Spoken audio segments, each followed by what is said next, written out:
Kamustahin po natin si Daxen, ang batang may kakaibang karamdaman. Siya po at ang kanyang kwento ang nagbigay sa atin ng gintong medalya sa New York Film and TV Awards.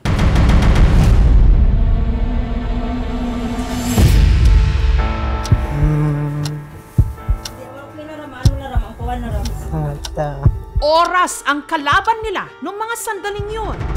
Ang 14 anyos na si Daxen, nahihirapan ng huminga. Okay ka lang? Medyo mahirap huminga. Bakit tawag yung medic? Ang buong katawan ni Daxen, kapansin-pansing, sugat-sugat at nagdurugo. Ang kanyang mata, pirmiring nakadilat. Walang nakakaalam ng tiyak na sakit ni Daxen. Kaya ang kanyang mga kapitbahay, pinagtulungan na siyang isinakay sa duyan na itinali sa kawayan. Okay lang matsyag mo, Dax? Okay lang. Okay lang? Ora ka pagsaliak? Mariklamo ka ha? Kung ano matsyag mo ha? Maingat nilang ibinaba si Daxen mula sa bundok.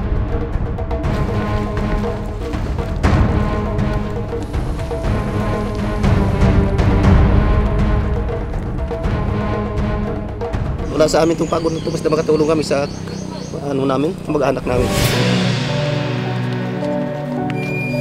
Kung pwede lang daw niyang makapiling ang kanyang ina na nung mga sandaling yon, kumakayod sa Singapore bilang domestic helper, si Daylin. Hindi talaga ako nagde-day off kasi sabi ko sa sarili ko, mag-iipon talaga ako para sa mga anak ko. And then ito na nga din po yung nangyari. Sobrang hirap talaga kasi nung nagkasakit siya, sabi ko sa amo ko, kahit mababaon ako sa utang, para maggumaling lang siya.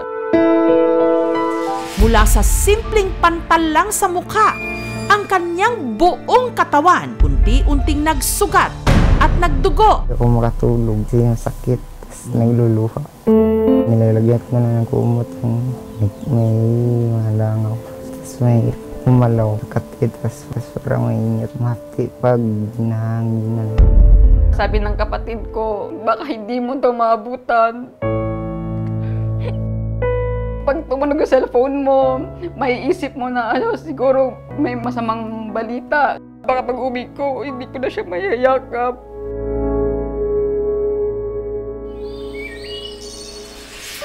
Ang tumatayong pangalawang ina niya, ang kanyang tiyahin na si Teresita. Hindi ako nadidiri niya.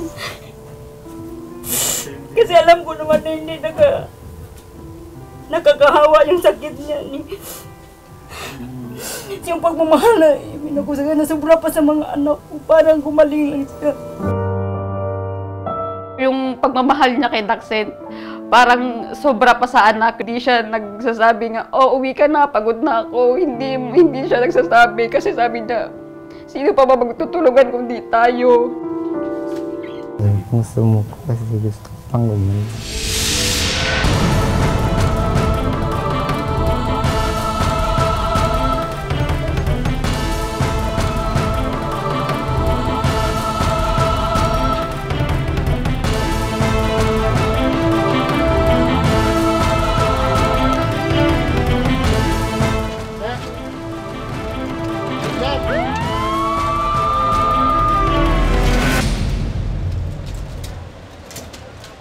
Isang buwan lang matapos ma-admit si Daxen sa ospital dahil na rin sa bayanihan sa kanilang komunidad at sa galing ng tumingin sa kanyang mga doktor. Gayon din sa mga donasyon mula sa mga manunood ng KMJS. Si Daxen himalang gumaling.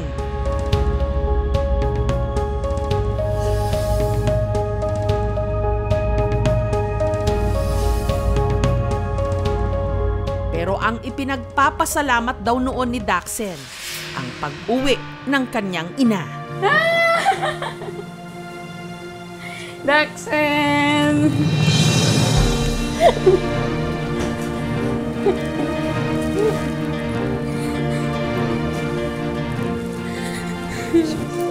Love you, Dax. Sorry kung wala si Mama pag masakit mo.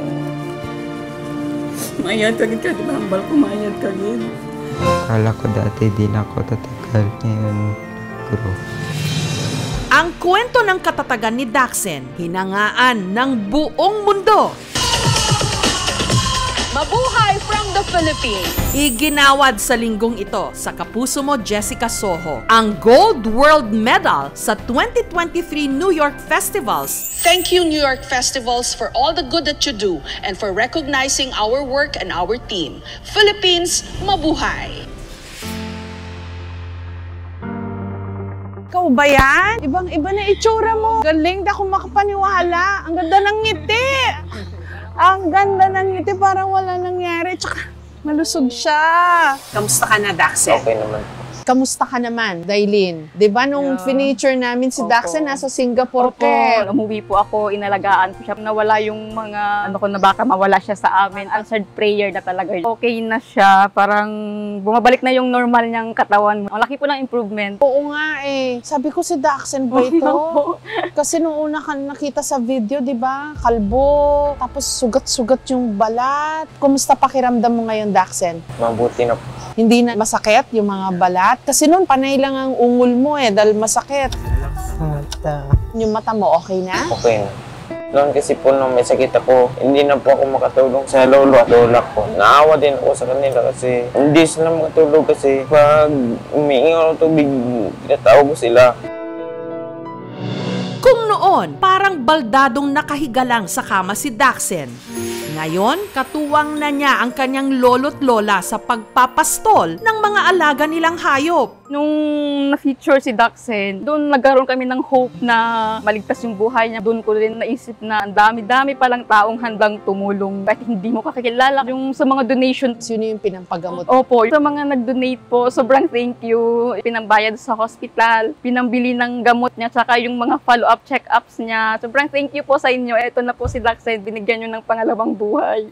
Ang pinakamalaking tulong daw na natanggap nila mula sa mga kapwa OFW ni Dailin. Kasi nakaka-relate sila sa story ko na ngayon malayo sa anak. Sobra silang na-touch sa story namin ni Daxen. Sila na, kumbaga, binibilang kada sentimo. Di ba? Alam mo yun, Yes po, ma'am. Dailin. Tinitipid nila yung mga sarili nila. Pero kapag kami napanood po sila sa KMJS na nangangailangan ng tulong, isa po sa mga nangunguna na magbigay ng tulong ng mga OFW. Maraming salamat po sa inyong mga OFW na laging handang tumulong. Mabuhay po kayo. Salamat din po sa mga rescuers na tumulong sa akin. Yung mga tumulong kay Daxen, yung mga nagbuhat, sobrang thank you to sa kanila. Talagang bayanihan eh. Wala sa amin itong pagod na ito, basta makatulong kami sa mag-anak namin. Kahit ako, tingin ko, hindi ko niwala mabuhay yun dahil sa kalagayan noon. Sa awa ako, napaluha rin ako. Pasalamat din ako dahil buhay na siya ngayon. Tuwang-tuwa po ako no, nakita ko. Sabi nga na sa akin, hindi na iyak si Papa Budol dahil magaling na ako. Matapos i-ere ang kwento ni Daxen, ang mga volunteer sa kanilang lugar nagtatag ng kanilang rescue group para makatulong din sa iba pang mga mangangailangan ng medical emergency. I started to conceptualize DLA sa time na na-rescue namin si Daxen. Okay, ready na, Doyan. Lifting na kami. Nakita ko kung gaano kahirap yung rescue dito sa amin. Yun yung target namin, yung mga hinterlands kasi upland barangays kasi mahirap abutin ng responde.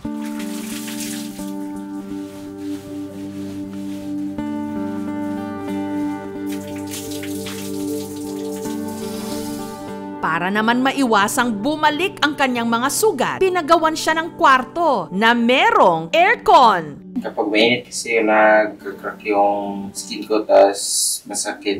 Hindi rin pwedeng pumalya siya sa pag-inom ng gamot para hindi na ulit makumbulsyon o magka-seizure. Magkano ba yung monthly na maintenance ni Daxen? Kulang-kulang 8K po, kasama na yung mga cream. 8,000. Po. Tapos yung sa pag-aaral pa ng 3 anak ko. Kasi 4 sila, no? Malaki-laki nga yung kailangan mong bunuin. Para kahit papaano may pagkakitaan, si Dailin nagtitinda ng kakanin. Kung ako lang talaga, ayoko na nga sanang umalis kasi yung sa nangyari kay Daxen. Parang naiisip ko baka maulit, kailangan niya ng care. Kailangan na kasi ng maintenance na gamot. Babalik po ako sa abroad. Saan ka ba babalik na trabaho? Ngayon po sa Dubai po ako pupunta. Maliit lang pero medyo mas madali kasi yung process. Ginagrab ko na yung ganung. Sana may mag-alok sa'yo dito ng trabaho. Sana nga po para hindi na ako alis. Dito po kasi maliit lang yung sahod tapos marami pang kaltas. Unlike sa ibang bansa, kahit malayo, buo yung sweldo na ipapadala ko sa kanila. Ano masasabi mo dun, Daxen? Hindi ko lang ba ito gustong umalis si mama pero kailangan kasi para sa kumot ko at maintenance. Sino mag-aalaga sa'yo pag wala siya? Nandiyan naman po si Lola at Lolo ko. Kung sakaling aalis ulit si mama niya, willing pa rin ako po mag-alaga sa kanya. Kasama sa mga itinuturing ni Daxen na mga bayaning tumulong sa kanya ang kanyang mga doktor na nakadiagnose sa sanhi ng kanyang kondisyon. Nung nakuha namin yung kanyang history, nalaman namin na it was a drug-related adverse reaction. There was a point in time na ni-reintroduce nila yon, bumalik yung mga simptoma niya, especially yung mga rashes. Sa puntong yon, na-realize na yun yung nag-cause ng kanyang mga simptoma. Naging TEN na siya. 3 oras ang biyahe papunta rito sa Iloilo City para sa check-up ni Daxen. Any episode for the last month na nag-recur yung seizure mo, wala man. Kamusta po si Daxen? So far, okay naman po siya. And then yung skin conditions niya, improving na. Continue lang din yung anti-seizure niya na medications for 5 years na maintenance para makontrol. Doon pa lang tayo magde-decide kung pwede na ma-stop. Salamat po sa inyo na pagaling nyo siya. Pwede ho ba ikwento nyo yung kanyang naging medical history from the time that he was brought here? Malala yung sitwasyon niya, puno ng sugat yung katawan. Meron na rin siyang anemia, no? Mga signs ng infection. Nag-seizure nga po siya. No? Special case ho itong si Daxen, ano ho? Yes po. This is a rare case po. Kasi nga, sabi ng specialist natin, not all patients given with this kind of medications develop this reaction. Dok, kwento mo naman, paano naka-recover yung kanyang balat? Kasi yun yung remarkable eh. Wala na halos akong makita except for his feet. Paano na-reverse yung pagdudugo ng kanyang balat? He responded dramatically within 5 days. Yung hydration ng balat, making sure na hindi magkaroon ng secondary infection, that's what we did. Nurse, kailan nagsimulang gumaling si Daxen? After a month. 1 month lang? Isa siya sa mga na-close ko po na patient. Even po, na-discharge na siya, nag-chat pa rin po kami, kinakamusta ko siya. Very cooperative po. Case ni Daxen is inspiring sa lahat, especially sa amin din, because yung experience na nangyari sa kanya also reflects on our life, sa struggles namin bilang mga medical doctors. We know na difficult yung case niya, yung trust niya kay Lord, tsaka yung confidence niya sa sarili niya, talagang overwhelming. Daxen, ang galing-galing mo daw na patient. O ano masasabi mo sa kanila? Samantala, dahil sa kanyang sakit noon, si Daxen natigil sa pag-aaral. Bagay na ikinalungkot daw ng bata. Mag-i-enroll ka na daw? Excited ka? Oo, excited ako. Kasi makikita ko na yung mga dati kong mga kaklase. Anong hiling mo para sa pagpasok mo? Gusto ko na po yung bag at mga school supplies. Ito na yung mga gusto mo, Daxen. Agad-agad. Wow! Ito bang gusto mong kulay? Wow! Ito na, meron ka ng school bag para sa susunod na school year. Nag-abot din ang aming team ng financial assistance para sa kanyang maintenance medicines. Maraming salamat kay MJS. Daxen! Sa lahat ng nangyari sa inyo, ano yung biggest lesson na pwede mong i-share sa ating mga manonood? Para sa mga ina na habang kasama yung mga anak, alagaan, tapos mamahalin kasi hindi mo alam, mapapalayo ka sa kanila.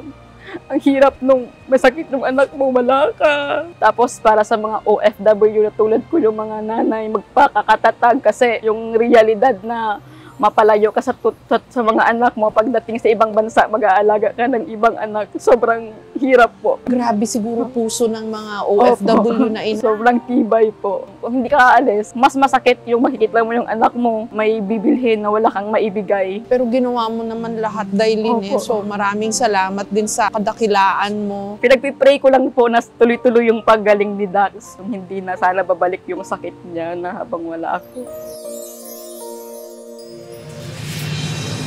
ang tunay na ginto para sa amin dito sa KMJS. Ang makitang sa mga itinatampok nating kwento, meron tayong mga natutulungan. May mga buhay na nababago. Totoo yung milagro. Salamat po sa kay Papa Jesus na pinagaling niya po at binigyan niya po ako ng pangalawang buhay.